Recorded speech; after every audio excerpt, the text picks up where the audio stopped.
السلام علیکم ورحمت الله وبرکاتو. د ګروپ ملګرو علما کرامو مفتیانو څنګه یاست؟ خیریت دی؟ الله دې وکړي جوړ روغ به یاست.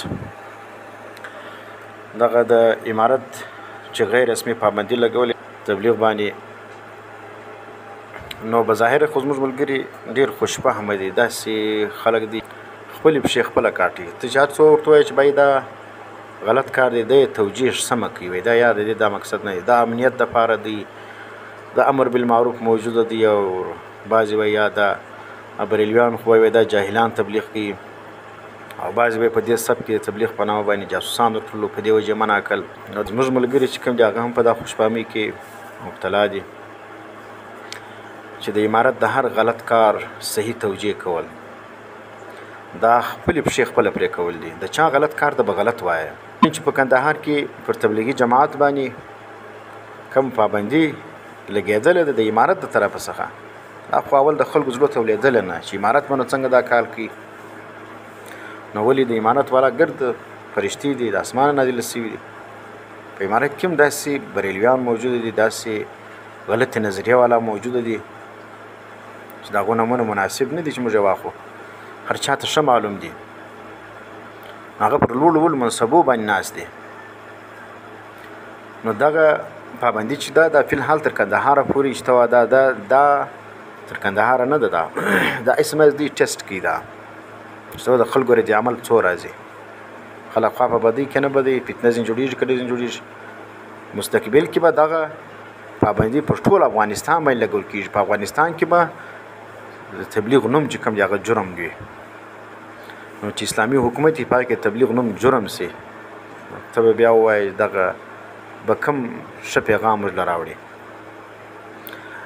نو دا یو زما خدشه ده چې دا پابندي فلحاله اگر چې تر کندهاره پورې دی محدوده بولي. زه دا وایم دا په مستقبل کې د دې خلکو نظریه دا ده تبلیغ دشمنان دي، دا د دیوبند د فکر دشمنان دي.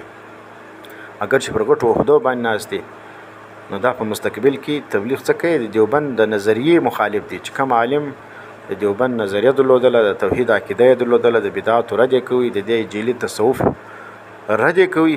دا علما، دا مشایخ، دا مفتیان اگر چې اوس پر غټو مناصبو باندې ناست دي، دا به دوی د وهابیت په فتوا باندې ولي، دا به دوی د داعشیت په فتوا باندې ولي، دا باندې به دوی د ګمراهۍ فتواوې لګوي، پر دا باندې به دوی د پاکستان د ایجنټانو، د امریکې د ایجنټانو فتواوې لګوي. او بیا چې کوم دی هغه به په ډېر ضلالت او رسوایي سره د مناسبو څخه راکښته کوي. نو په دې وجه باندې دا اوس چې موږ داسې خوشفهمه یو چې فلانی هم داسې دیوبندي نظریه والا دی، پر غټه کرسۍ ناست دی، دا فلانی هم داسې وزیر تعلیم دی، فلانی دا دی، دا ګرد دیوبندیان. نو دا چې کوم دی دا د مستقبل کې به ته وګورې دا به ګرد رالرې کېږي. او دا دی د حکمت عملي تحت چې کوم دی تر یو وخته پورې کښېنولي دي. نو الله دې وکړي چې زموږ دا خدشات دي غلط سي، لیکن موږ چې ورته ګورو څومره سر په خلاصېږي هغه دا دی چې دا په مستقبل کې به دا ګرد د دې مناسبو څخه راکښته کول کېږي به. او د امارت د صفه څخه به د دیوبند او د توحید او د سنت نظریات دا رقم د دې جعلي تصوف خلاف چې څوک کاږي یا نظریه لري، دا به ګرد راباسي ځینې. او نو بیا به ګرد بدعتیان او بریلویان او دا رقم ګمراهان به پاتې سي. چا چې دا فیصله کړې ده دا د امارت د زوال اوله خښته د دې کښېښوله او خپل یې کښېښوله، بنیاد یې خپله کښېښوي.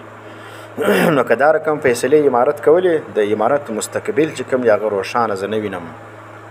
او د بیا به په افغانستان کې د امارت په سبک کې دیوبندي فکر او بریلوي فکر د پلویانو په مابین کې د سختې جګړې بیره زه لرم. نو په دې وجه باندې دا رقم فیصلې چې کوم دی هغه د امارت دپاره هم خطرناکې دي، د افغانستان دپاره هم خطرناکې دي، د اسلام دپاره هم خطرناکې دي.